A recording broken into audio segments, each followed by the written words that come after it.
Muito boa tarde a todos. Sejam muito bem-vindos a esta sessão de apresentação do livro que acompanha, não quero dizer catálogo, mas do livro que acompanha a exposição e etc. pelo Gomes do Show, uma editora, e que vai ser hoje aqui apresentado por Paulo da Costa Domingos, comissário da exposição e principal responsável desta iniciativa, a quem muito agradeço a presença e a oportunidade que deu à Biblioteca Nacional também de concretizar esta iniciativa, e Eduardo Sousa, da Letra Livre, que no fundo viabilizou a realização desta edição.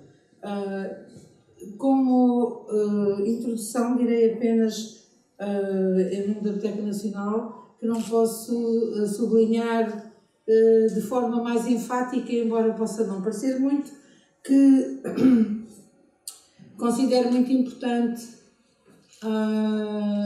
iniciativas que assinalem a história dos periódicos do século XX, que essa história tem estado a ser estudada, e vejo aqui o professor Crespo Andrade, que tem orientado um projeto já longo com as revistas do século XX e que tem dado e continuará a dar os seus frutos, porque as revistas, os periódicos em geral, mas as revistas em particular, são veículos muito poderosos, foram na sua época para transmitir determinado tipo de conceitos, ideias, modos de ver a sociedade, que os seus ideários queriam transmitir, mas são hoje também uma forma de conhecer o que foi a vida nessa sociedade. Se estudarmos a história da revista, é mais do que ela publicou, porque são as revistas, as pessoas e a biografia dessas revistas e dessas pessoas e tudo o que se passou na época que permitiu a existência da revista, determinada revista, de uma determinada forma e não de outra, com determinadas limitações, ou obrigando os seus interlocutores, os seus produtores, determinadas condições de produção e de publicação que é bom recordar, designadamente no caso da revista e etc. Começa por ser, não vou dizer aqui praticamente nada sobre, até porque sei pouco, mas começou por ser um suplemento literário num jornal regional que depois transitou para um formato independente e que depois se prolongou por uma editora com características muito próprias, quer a editora, quer a população de autores e editores que giraram à volta da sua existência até relativamente recentemente. É por isso com muita satisfação que eu vejo isto acontecer na Biblioteca Nacional, que é e foi uma vontade da Biblioteca Nacional que se comemorasse os 50 anos do número 1 da revista e etc. E que aqui estamos hoje. E quero agradecer muito ao Paulo da Costa Domingos a possibilidade e o trabalho que investiu nesta iniciativa, agradecer novamente à Letra Livre e dizer que foi onde eu recebi este primeiro exemplar, que levei debaixo do braço para casa e que com imensa satisfação percorri, e que fica assim documentação, mas também testemunhos à mão de tantas pessoas que não conviveram à medida que estas publicações iam surgindo, nem que acompanharam estas pessoas que fizeram este percurso destas publicações de forma próxima. Portanto, isto é uma retransmissão já com testemunhos e alguma interpretação que faz hoje bastante falta. Caso contrário, as coisas acabam, mas as bibliotecas estão cá e com a colaboração das pessoas que o pretendem fazer para recordar. Mesmo quando as revistas acabam, elas permanecerão sempre no acervo da biblioteca e com estas iniciativas, com a possibilidade de terem uma segunda vida, uma segunda divulgação com a qual muita gente vai poder aprender bastante do que foi. Obrigada. Quero agradecer à Biblioteca Nacional, na pessoa da doutora Maria Inês Cordeiro, e sublinho o acolhimento, proximidade e excelência da doutora Manuela Rego. Agradeço a todos os que estiveram envolvidos na montagem da exposição. Agradeço à Letra Livre, cujo esforço editorial possibilitou a existência do livro-catálogo. Agradeço ao Ricardo Álvaro e a Carlos Abreu, que chocaram este projeto desde o ovo. Agradeço aos meus queridos e eleitos coautores que aceitaram participar no livro e que, em absoluto, ou com textos ou com imagens, souberam qual o seu lugar em mais uma ação poética. Agradeço a Hugo Magro, Diogo Vaz Pinto e Paulo Tavares o empréstimo da entrevista preparatória para o filme Certos Curtos Sinais, por ser talvez a mais feliz recolha de um depoimento vivo do nosso Vítor Silva Tavares. Finalmente, agradeço aos herdeiros representantes legais da obra de Vítor Silva Tavares as facilidades proporcionadas e a cedência de alguns espécimes incontornáveis para a realização, quer do livro-catálogo, quer da exposição. Muito em especial, agradeço à Carmo. Aproveito esta ocasião para assinalar a presença de Emanuel Cameira, único estudioso da vida e da obra de Vítor Silva Tavares, que eu considero à altura de poder vir a cumprir a homenagem necessária ao editor e a fazer justiça à importância histórica de todo o seu legado. Agora que o Vítor desapareceu e já começaram a surgir demasiados admiradores de última hora, muito leais, muito em fila uns atrás dos outros, acho por bem cortar com aquilo que está tão na moda, chamar-se pluralidade. Passemos à matéria. A passagem do testemunho. Vítor Silva Tavares, filho da Madragoa, nascido a 17 de julho de 1937, faleceu num hospital da sua cidade a 21 de setembro de 2015. Faleceu pela manhã, o homem que trazia consigo a alvorada e deu vida a várias gerações de poetas, ficcionistas, desenhadores, tipógrafos, candidatos a editores, etc. Com o homem acaba um muito especial promontório da resistência intelectual e cívica neste país. A sua festa Trabalho e Pão fica por aqui.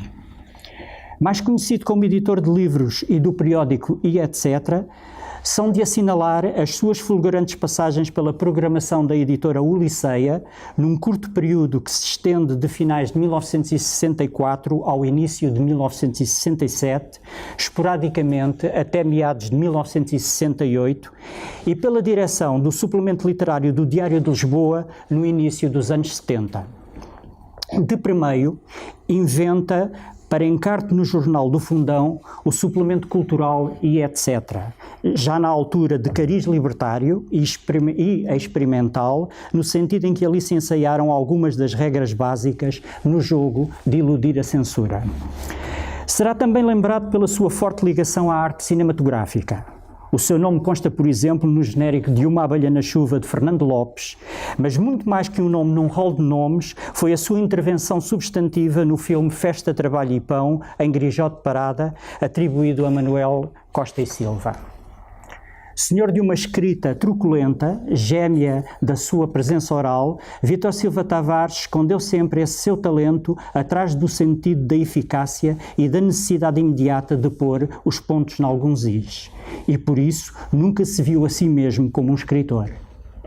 Com ele desaparece, há que ter isto em mente, a última memória de uma época perigosa, mas a todos os títulos crítica, criativa e, portanto, mítica. Ficou em nós o seu aviso contra os embustes, os ludíbrios, as traições, a cobardia cínica, a mentira, o mal viver, que são moeda corrente, e contra a lama do autoritarismo. A vida dos que não são uma consequência de ordens recebidas, a vida dos que marcaram um encontro apaixonado com a história, dos que escolheram este género de condição, trava-se diariamente num campo de batalha onde não sobra tempo para sarar os golpes desferidos pelo inimigo. O legado intelectual de Vítor Silva Tavares insere-se indubitavelmente, não apenas por efeito de cronologia, no surto estético, contracultural e político dos Sixties. Homem de vistas largas e em cima da melhor informação que pela Europa então circulava, Tendo esta vindo a dar origem à primavera de 68, todas as suas ações, quer no mundo editorial livreiro, quer no periódico que fundou, infiltram nos brandos costumes do Portugal dos pequeninos uma necessária reflexão, por vezes lúdica, acerca do nosso devir histórico e que atualizava o modernismo do início do século, diluindo na lufada de ar surrealizante e subversiva. Podemos hoje garantir que dos ventos de leste que semeou, colheram alguns poucos, mais atentos ou inquietos, as tempestades ainda agora não de todo aplacadas e sabe-se lá, para nunca mais. Nisto, foi crucial o seu duradouro convívio com Almada Negreiros, na primitiva Casa da Comédia, assim como a sua anterior experiência africana, numa Angola em crescendo insurrecional, onde terá deixado vasta escrita no jornal O Intransigente de Benguela. Mas o determinante é, sem sombra de dúvida, a sua aproximação ao desempoeirado neorrealismo de José Cardoso Pires, aguçado pelo surrealismo de Mário Cesarini e pelo objecionismo de Luís Pacheco, todos eles rebeldes sob vigilância policial do Estado. A tipografia vai ser o seu campo de honra, a arte tipográfica entendida como arma de rigor estético, concomitantemente ético e político.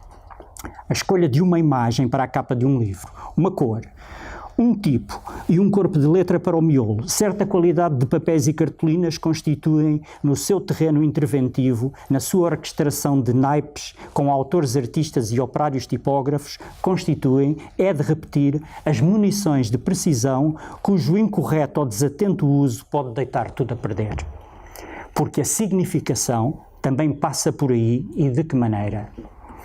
Nos periódicos onde assumiu o estatuto mediático, por exemplo, certo e sabido que quase não houve corte imposto pela censura, que nas páginas finais impressas ele não deixasse assinalado, para quem sabia ler-lhe as mensagens subterrâneas, pela simples presença atrevida de alguma mordaz ilustração. Lá fora, na estranja, no mundo dito civilizado, explodia o Help dos Beatles e nos antípodas desta ligeireza também o blow-up de Antonioni, enquanto por cá ostentavam as turísticas praias tabuletas com legislação impeditiva do uso de biquíni, sinal da infame desigualdade nos géneros humanos, que começava pela separação de meninas e meninos logo na escola primária e se prolongava por uma rede de subordinações da mulher ao homem, com aspectos caricatos como, por exemplo, o impedimento de movimentarem contas bancárias próprias. Se entre 1958 e 1965, em ondas galopantes, a paz podre do regime salazarista se vê agitada por reveses que vão da popular candidatura oposicionista de Humberto Delgado ao inútil processo de crime movido contra Aquilino Ribeiro numa tentativa de apagamento do seu romance Quando os Lobos Uivam, reveses que vão do eclodir das guerras independentistas dos povos nas colónias e já antes a expulsão das possessões indianas ao recrudescimento das lutas estudantis pela primeira vez desenquadradas do ditado do Partido Comunista, pode dizer-se que o mesmo regime teve todavia as suas miseráveis vitórias. Desde logo o assassinato desse opositor, o general Sem Medo, mas ainda com o assalto e encerramento de bastiões culturais como a Sociedade Portuguesa de Escritores ou a Casa dos Estudantes do Império, ou a apreensão da antologia portuguesa de erótica e satírica organizada por Natália Correia, que de par com o editor Fernando Ribeiro de Melo e outros escritores participantes serão condenados em tribunal. Vítor Silva Tavares surge, na sua ação poética, neste contexto fervilhante contra a asfixia dos mais subtis aspectos da liberdade. E não esteve sozinho. Alguns lugares de encontro e partilha conspirativa chamavam-se cineclubes, ou teatros independentes, universitários e amadores, ou mesmo cafés e bares noturnos, ou associações estudantis, ou cantinas operárias. Os verdes anos rompiam assim o cerco dos brandos costumes. As coleções que ele criou e dirigiu na editora Oliceia, como sejam a coleção Poesia e Ensaio, 22 obras, ou a coleção Vária, 13 obras, e que foram as mães pioneiras do que veio a ser o catálogo de livros na editora e etc., patenteiam, título após título, o desafio corajoso à cobardia traiçoeira dos censores. Falam por si. Riscos como a imigração dolorosa de Nuno Rocha, em junho de 1965, epicentro do tabu salazarista, porque os desgraçados que partiam à aventura para terras estrangeiras preferiam isso a cumprir a vontade governamental de povoamento das colónias. Poesia portuguesa do pós-guerra de Afonso Cautela e Serafim Ferreira, no mítico mês de outubro. E depois, apesar das proibições e dos constantes interrogatórios nos serviços da censura, Crítica de Circunstância, de Luís Pacheco, e a melindrosa reedição de Praça da Canção de Manuel Alegre, com prefácio do óbvio comunista Mário Sacramento. Mais ainda, essas duas delícias pouco ortodoxas, o ópio de Jean Cocteau e Rum de Blaise Cendrars, ao mesmo tempo que Mário Cesarini e Herberto Helder eram tratados como verdadeiros príncipes, o primeiro com edições de A Intervenção Surrealista e do luxuoso álbum A Cidade Queimada, o segundo com Retrato em Movimento e a oculta apresentação do rosto em pleno maio de 68. E muitos outros chamarizes da controvérsia e da senha policial deixou eles espalhados por todo o catálogo dessa editora, quando a cultura popular em Portugal, promovida pela classe possidente, não passava do futebol, das touradas, do crochê, da filatelia, do folclore e do faduncho. Enquanto esta mesma classe ameaçadoramente moralista e católica e ao mais alto nível político, diplomático, financeiro e industrial se deleitava no vil deboche pedófilo e sadomasoquista, cujo escândalo, vindo a público, conhecido por Balé Rose, fez ressaltar as suas divisões internas, refletidas na obstrução às investigações da Polícia Judiciária levada a cabo pela PIDE. O regime fascista, propriamente dito, só começará a cair lenta e penosamente da sua cadeira em agosto de 1968. Do suplemento Artes, Letras, Espetáculo e etc., inserido no Jornal do Fundão, num total de 26 números, publicados entre fevereiro de 1967 e 11 de abril de 1971, seria impreciso dizer-se que tenha nascido do nada por geração espontânea. São-lhe anteriores pelo menos duas experiências consecutivas bastante arrojadas no desenho gráfico e na substância. O Almanac, 1959-1961, não por acaso propriedade da tal editora Ulisseia, e o jornal Letras e Artes, 1961-1970, este último sobretudo quando assumiu o formato de revista, sendo ambas, inclusivamente, produto de um núcleo de escritores e artistas plásticos que migrarão pelos distintos territórios editoriais.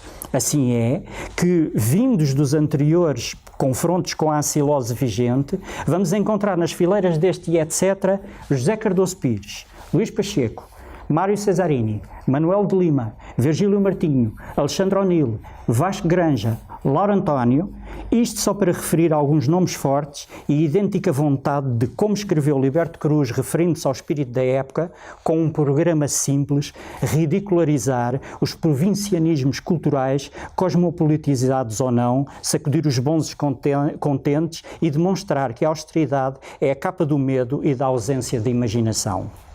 E esta luta, sempre que possível, num jogo de gato e das ratazanas da censura, assumiu proporções delirantes que hoje relemos perplexos ante a razão documentada e as forças em contenda. Como foi possível, fim da Segunda Guerra Mundial, terem a estupidez e a maldade por cá imperantes ocupado a cabeça e a vida cotidiana dos portugueses durante ainda tanto tempo? Vítor Silva Tavares costumava dizer que neste mundo só a estupidez é imbatível e muito recentemente, subindo a parada a propósito da atualidade, afirmou que quando a estupidez se junta à ganância, então o efeito é pior do que uma bomba atómica. O tempo que medeia as duas fases do periódico e etc. é o tempo das amenas conversas em família, o canal único de televisão posto ao serviço do monolitismo primaveril do governo. É o tempo de tentar esconder o vergonhoso massacre de Viriamu em Moçambique, sufocando a subsequente vigília católica na Capela do Rato. É o tempo do assassinato do estudante António Ribeiro dos Santos. Mas é também o tempo de uma atenção redobrada para as hipóteses mediáticas oposicionistas através do cinema. Os incontornáveis 37 números da revista Cinéfilo, editados entre outubro de 1973 e junho de 1974, irão sistematizar e enquadrar culturalmente as realizações nacionais num vasto contexto internacional. Dessa época ficará a obra-prima absoluta Uma Abelha na Chuva, com realização de Fernando Lopes, cuja interpretação não linear do romance homónimo de Carlos de Oliveira nos revela, para além do possível guião, a temperatura nebulosa e estéril de 4 décadas de esboroamento da luta de classes durante o regime fascista. Dessa época ainda são as duas obras maiores de Zeca Afonso, Cantigas do Maio, que registra a grande Vila Morena, e o excepcional Eu Vou Ser Como a Toupeira, sem medo de cantar alto e bom som A Morte Saiu à Rua, em referência ao assassinato político do pintor José Dias Coelho, ou O Avô Cavernoso, ou os versos heróicos Eu Hei de Vencer, elipticamente inscritos a meio da canção A Caminho de Urga. Do quinzenário cultural e etc., já para o fim trocado pelo subtítulo Folheca Cultural QB, foram publicados 25 números autónomos entre janeiro de 73 e outubro de 74, consubstanciados por uma equipa redatorial mínima permanente encarregue de dar voz pública a centenas de colaborações literárias e gráficas que a toda a hora se viam nas exíguas instalações da Rua da Mãe d'Água e que exprimiam a revolta e a inquietação resistentes, sobretudo de uma nova geração vinda à luta nessa frente comum.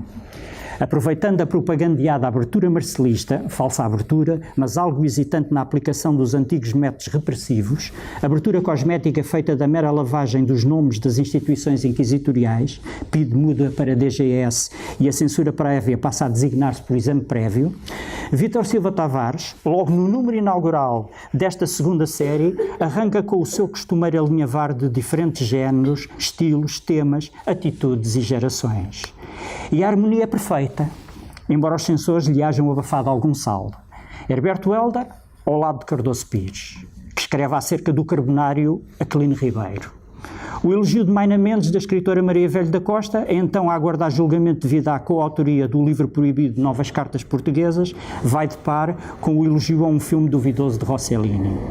Manuel João Gomes ensaia os seus primeiros escritos em prol do teatro, ao lado do experiente Joaquim Benite, etc., etc.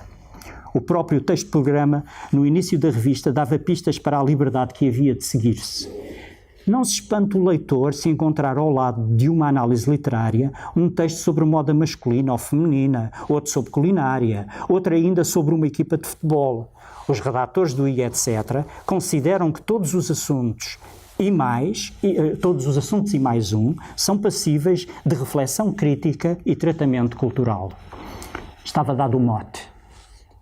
O colar de pérolas negras e rubras lá se foi construindo, feito de mergulhos no lodaçal da época, mergulhos na lástima moralista, mergulhos no obscurantismo, para colher cintelações arremessadas na confusão e na opacidade dos destroços da política do espírito. Gargalhadas contra a tristeza imperante, contra o Estado e o Estado autoritários, num alarido desafiador, feito de disparos, entre muitos outros, como os de Luísa Norte Jorge, Os Sítios Sitiados, Pedro On, o coelhinho que nasceu numa couve, Mário Henrique Leiria, Anfibiologia, João César Monteiro, Relatório Cambodgiano e da chamada Fomeca, Amante Cio Rezende, As Palavras do Fim e o Fim das Palavras, Álvaro Lapa, A Minha Oposição, Fausto Boa Vida, Mesmo por Pouco Tempo e À Noites Palavra de Honra, Jorge Lima Barreto, em diálogo com alguns quiproquós e jazz-off, José Saramago, primeiro capítulo do romance Manual de Pintura e Caligrafia, o número 16, integralmente acerca de Alfredo Jarry, participado, entre outros, por António José Forte, Aníbal Fernandes, Ernesto Sampaio, Herberto Helder, Manuel de Lima, Virgílio Martinho. Disparos que os ilustradores pontuavam incendiando zonas lambuzadas pela censura, desmultiplicando sentidos por esta amputados. Traços de Carlos Ferreiro, de João Vieira, de Nuno Amorim, de Lude, de António Wall, de Martim Avilés, de Henrique Manuel. A especificidade da ação inequivocamente revolucionária de Vítor Silva Tavares, no combate campo das letras adentro, consistiu em nunca haver proclamado vãs promessas históricas, nem se ter posto a jeito de ficar refém de proclamações alheias, cingindo-se sempre a estar em cima dos acontecimentos de modo ferozmente crítico. Fale-se, sim, da força de um artesanato inscrita na produção e na divulgação da justa liberdade de pensar e agir de um punhado de espíritos livres.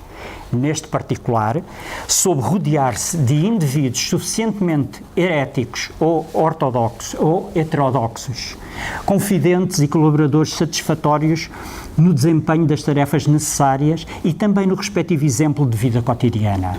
Porque, como veio a confirmar-se, são os costumeiros amanhã que cantam e os abstratos objetivos gerais que desmobilizam, conduzindo a energia coletiva, no caso português como alhures, à chantagem do endividamento ao banco, conduzindo a escola intelectual a render-se numa desavergonhada capitulação à gamela dos subsídios estatais com dinheiro do erário público.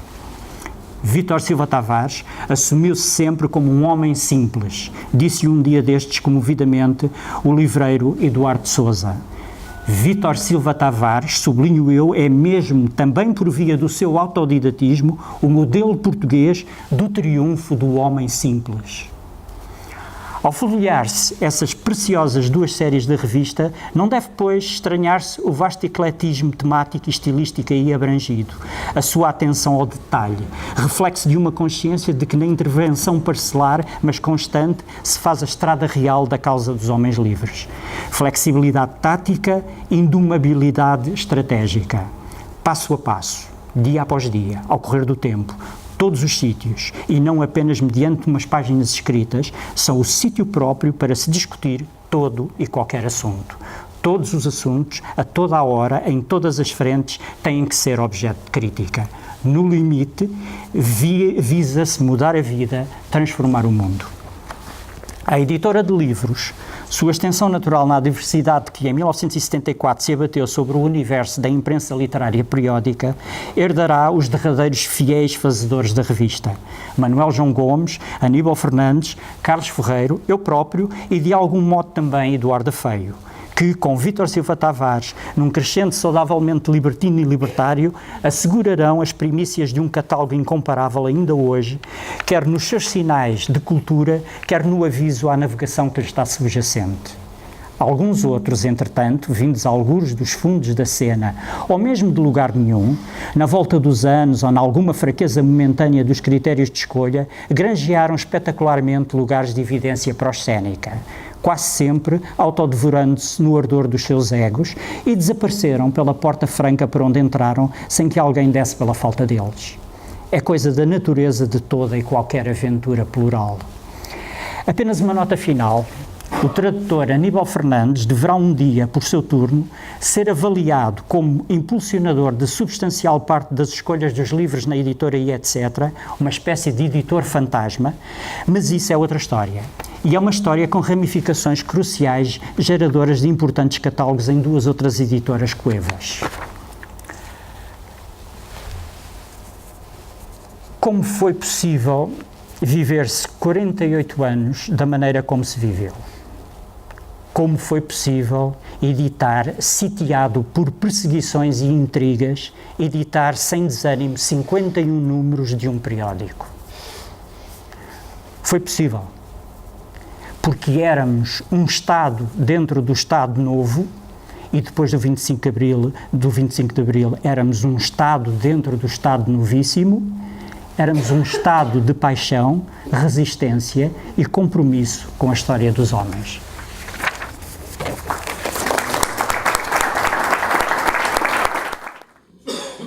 Bom, depois do belo texto do Paulo e do desabafo do Ricardo, penso que há pouco a dizer.